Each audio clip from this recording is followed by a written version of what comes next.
This podcast was recorded on the land of the Gadigal people of the Eora Nation.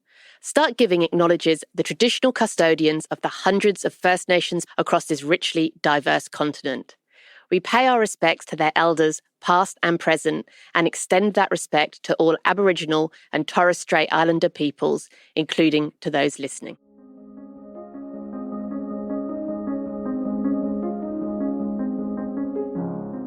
Hello and welcome to the Start Giving podcast. I'm Daniel Petre, the founder and chair of Start Giving. My guest today is Cliff Obrecht, the co-founder and COO of Canva, one of Australia's fastest growing and most successful tech startups. Launched in 2013 by Canva CEO Melanie Perkins and her husband Cliff and Cam Adams, Canva is an online design and visual communications platform with a mission to empower everyone in the world to design anything and publish anywhere. Canva has over 130 million monthly active users in over 190 countries. Cliff and Mel each own an 18% stake in Canva, valued at billions of dollars, and they've pledged to transfer more than 80% of their wealth to the Canva Foundation for charitable causes. Welcome, Cliff. So look, two normal but very smart humans out of Western Australia who are now leaders of a massive global tech company.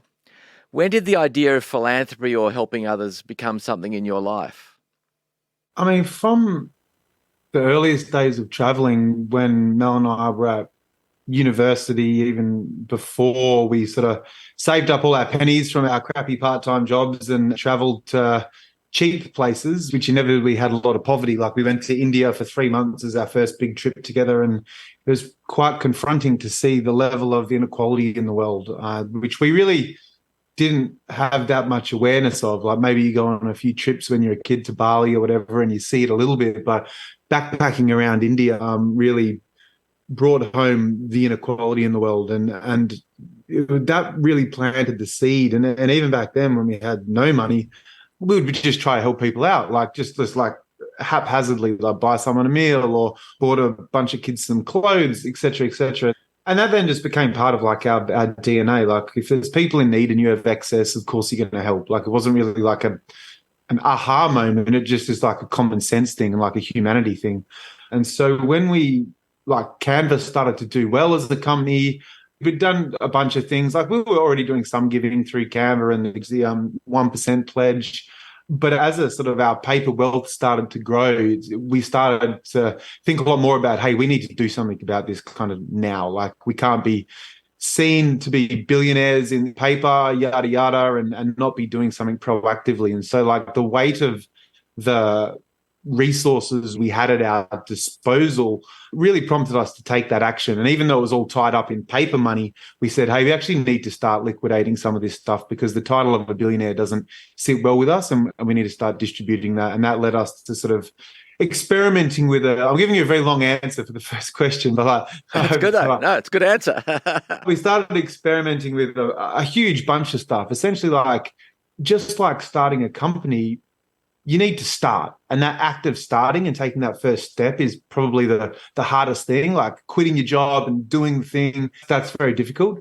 But you learn so much in the process. And we invested in a bunch of different projects. We made a bunch of mistakes. Some were good, some were maybe not so effective. And we started to really hone in what was important to us. And then over the years, and a key part of what prompted that was the 1% pledge. And so for anyone, I think this applies to individuals, but especially to companies, just allocating 1% of your net resources or your income on an annual basis really is a good forcing function. Like 1% is not much, but just having that forcing function of what are we going to do with this 1% forced us to start taking those first steps. And then from those first steps, we learned, evolved, and sort of continued on that journey.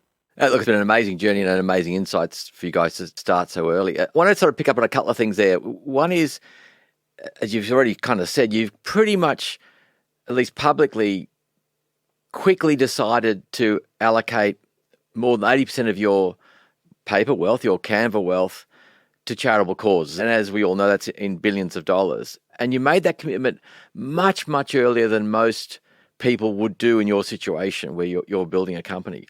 So firstly, what you're doing is simply amazing. As I've said to you privately a number of times, it's truly inspiring. But how did you come to that decision so early to publicly state that you're allocating so much of that wealth to philanthropy? Yeah, I think it's actually about 95%. Sorry. I don't know how the dilution's worked out over the last year with hiring people. You slowly get diluted when you're in a decent sized company and hire a lot of people. But we owned about 31% of Canva and we're giving away 30% of Canva. So so we're keeping 1% pretty much. And that just sort of like, who knows what's going to happen. But we'll give that away as well, because we don't want to go to the death and leave lots of money for our kids or anything like that. So I don't know. It was just like, it wasn't like a decision for us. It was a decision to start like evoking the mechanics of how we need to transfer that and set it up logistically, because it's quite a process. It's going to be the largest sort of philanthropic transfer in Australia's history. So we need to get, I won't bore you with the details, but private taxation rulings, et cetera, et cetera. But the actual act of deciding, it was just obvious, because it was like, how much money do you need, right? Like, we're very fortunate. We have a nice house.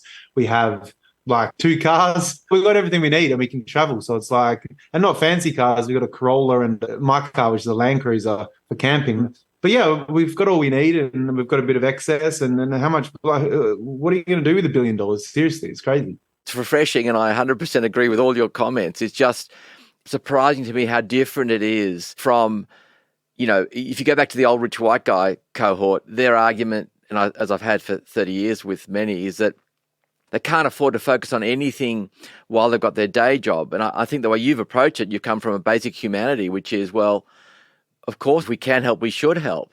How do you guys think about time allocation between, work, family, and philanthropy, given you're still building your family and you're building Canva still to what it can be, which is, probably a lot bigger than it is today. So how do you guys think about time allocation between all these parts of your life?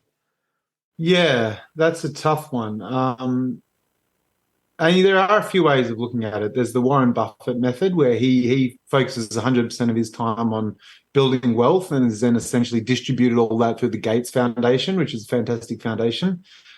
We didn't want to do that. We feel some of the best sort of skills we have to offer beyond like the money is our intellectual capacity. And we don't really think we're adding tons of value right now, because we're just in a massive learning mode. So we're working with really, really good partners, and we get deeply involved in these projects. Give Directly is our largest partner. Then we're working with Prevail on a structured pedagogy and education project. You need good partners, right? So you're not having to dive in and problem solve every tiny nuanced thing in whatever project you're running. So good partners are key. And then just allocating time. So Mel and I both have Wednesday mornings as our kind of philanthropic carve out. And so if there's going to be any, like we had some meetings today, I got an update from the structured pedagogy project, but Wednesday mornings is the morning where we'll take those meetings, we'll do the thinking, and we'll sort of time box it. You mentioned, I think it might be interesting for people who are listening to the podcast to talk a bit about your sort of amazing partnership or commitment to Give Directly, which I think you guys have allocated over $30 million to already to help the poorest of people in Malawi. Do you want to just talk a little bit about that project and sort of the impact it's having? Yeah, it's an amazing project. It's an amazing team. Essentially, the premise is you have a lot of poor people in the world, and the world's poorest people, how can you help them, right? And there's a lot of probably great projects that give them goats or blankets or mosquito nets or whatever, and that sort of like implying that you know what they need. But Give Directly is just about giving these folks money. And the argument that everyone comes back with straight away is, oh, what if they're going to spend it on drugs and alcohol? And the reality is that pretty much doesn't happen. Like, I'm sure there's some edge cases, but ultimately the data says, and like the programs show, that doesn't happen. We started our first big give in Malawi last year with $10 million, and then have scaled that up to $20 million this year. And we plan to continue to scale that. And the goal is it's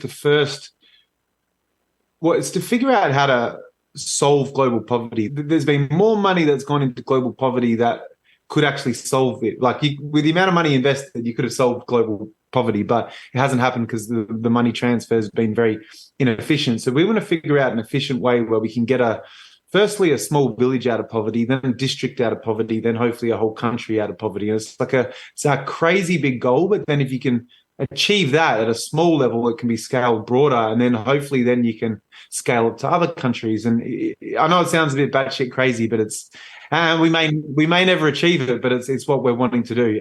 And by giving people money, it allows them to invest in things like invest in making a small business, buying a bicycle or a motorbike. We give people, I think it's $550 for the year.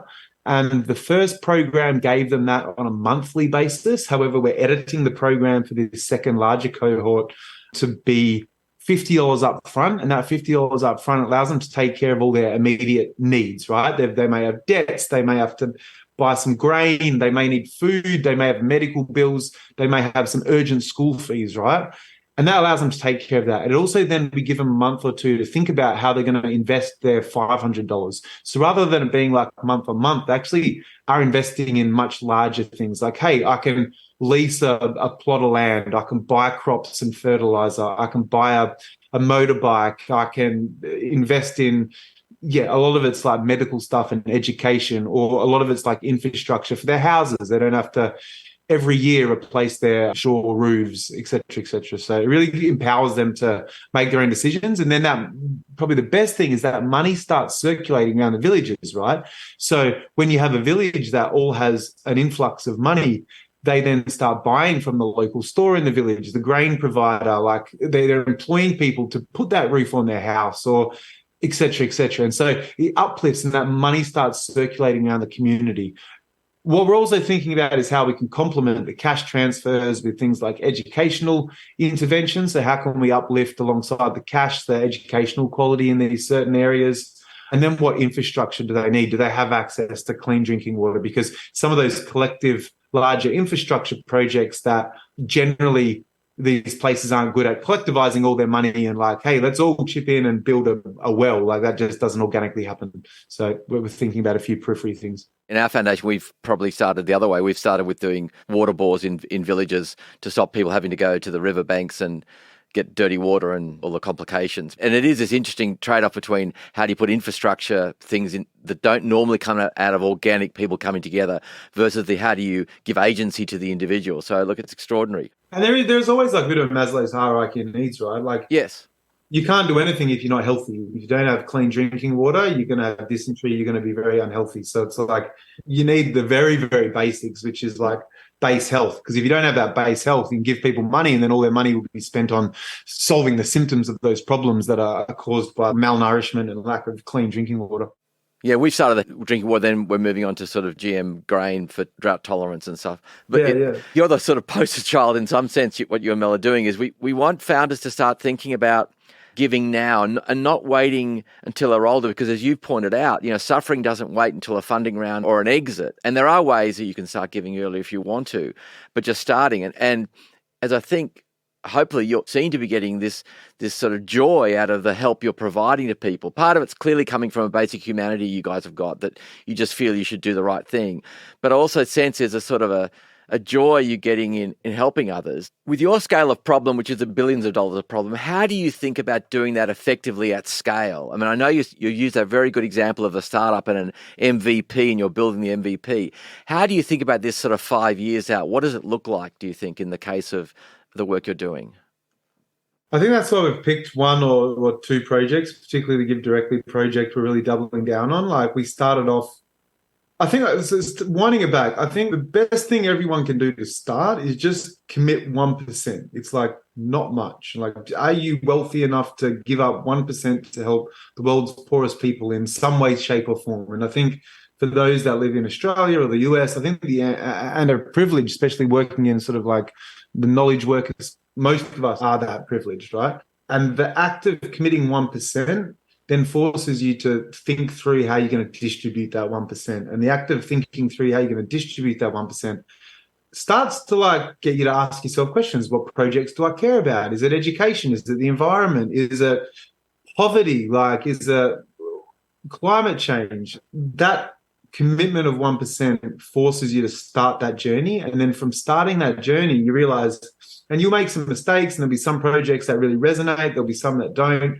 And then you'll be like, hey, I'm on the path now. And then if you choose, you can double down on things. You're like, oh, wow, I feel really proud of the impact I'm having with my $100 or $1,000 or whatever, do I think I can double down on that? Do my resources allow me to invest more? And is that a good use? Am I better off spending an extra $1,000 a year on fancy drinks at a bar, or can I bring two people like literally out of poverty and change their life? Like, I'd rather probably spend $100 or $1,000 on helping people. The idea of starting early, and we have a whole bunch of resources to help founders think about how they can liquidate small parcels of equity, and so they can start that journey so very early and started with small amounts. Yeah, I mean, it's easy to sell shares. Like, I mean, everyone's always selling shares and doing liquidity events at some point, and it's pretty easy. It's more difficult to say, oh, I'm going to liquidate $50 million and buy a Ferrari and like a super yacht and blah, blah, blah. But we're like, oh, we're liquidating $50 or $100 million for the next couple of years to invest directly in philanthropy. You can see where this money is flowing into our philanthropic organizations. You're not going to get much pushback from investors if that money's going to make the world a better place. But if you're going to buy stupid shit that's going to make you look like a weirdo to all your staff and investors, then it might get some more pushback and or at least raise a few eyebrows. I think it is easy to get a share sold, for good causes. Often when I've talked to wealthy people, young and old, it tends to be a top-down discussion, which is, oh, well, I've got, $1 billion, 500 million. I'll give away, 5% or 10%. And you guys seem to have started the other way around, which is, how much do we need to live the life we want to lead and we have a right to lead? And then with, I think in your case, a huge dose of humanity and sort of humbleness in that, and the rest can get given away. If you were talking to an old rich white guy, as I have, who's starting the top down sort of methodology and you're the bottom up, how would you try and convince them to reverse their flow? So we didn't grow up with much money, right? Like, my mum was a teacher, my dad was a boilermaker, but then when we went into to WorkSafe, which is like the safety inspection stuff. So, I mean, we had a house and we grew up well, but we didn't have much. We weren't like rich by any stretch, but we had an awesome upbringing, riding our bikes around and doing cool shit, going camping. I actually think, and that's really led us to believe, like, I tell you what, I went on a fishing trip last week, right? And we went spearfishing and fishing, and we just like took the boats out every day. We're lucky we had boats, but that was the best trip ever. Like, that was so much better than going to like 5-star hotels and restaurants. We were staying in like, it was actually a dilapidated shack. And that was the best holiday I've had. It didn't cost much, right? And it's like, what kind of life do you want your kids to live, right? So like, a lot of people say, oh, I'm doing this as a family nest egg, right? But you see all these people that are given everything, right? It's no satisfaction. Like, I don't want to be given everything. Like, I think that causes like mental health issues when you essentially grow up knowing you don't need to earn your way in life, and you grow up not feeling proud of your accomplishments because you've got this huge pool of cash that you know is going to be there. Like, that will mess you up. I think it's unfair to take away the personal satisfaction from your kids of actually making it themselves, because I don't know, I'm happy we did it ourselves. I echo all your comments, and actually the research actually shows that, generally speaking, intergenerational wealth doesn't help the children or the children's children. You actually do corrupt their lives. You think you might be doing the right thing and you're actually not. You take away their agency, as you've talked about, and they don't turn into good humans, sadly. I don't like hanging out with super rich people that grew up rich. I like all my friends like grew up just like us, and they're the fun people, so just get it. I'd agree with you. I've got this Venn diagram of rich people overlapping with good humans, and there's a very, very, very small sliver of overlap that I found from, my 64 years on the planet. Look, Cliff, this has been fantastic, and I think the humanity that you and Mel are showing, and the way you've just sort of focused on really doing something meaningful at scale too is truly inspiring. And I am sure there'll be hundreds of founders who'll listen to this and feel inspired to do something meaningful, even if they're starting at their pledge 1% or they're moving a little bit of equity into a PAF or something, just starting small and building that. So I'd just like to close out with maybe just a rehash or summary of if you were talking to a young founder now who's starting their journey as you and Mel and Cam did so many years ago, and they haven't had the exposure maybe that you had on your India trips, how would you get them to sort of just focus on trying to do something early? Well, firstly, if you haven't traveled, just go travel. Go to India. Like, India is the most amazing country in the world. So like, yeah, if you just lived in your bubble your whole life, get out of your bubble. That's just like, that's not even to do with philanthropy. That's just like, fucking live kind of thing. And then if you want to start on the philanthropy, I think the 1% thing is the best way to do it. It's like a small sum of money and it's a forcing function that gets you on that journey. So yeah, Just start. just start. Stop thinking about it. Just start. That's fantastic, Cliff. Thank you so much for your time. Again, I think what you guys are doing is inspiring and a joy and a humbling experience to spend this time with you. Pleasure, man. Take care.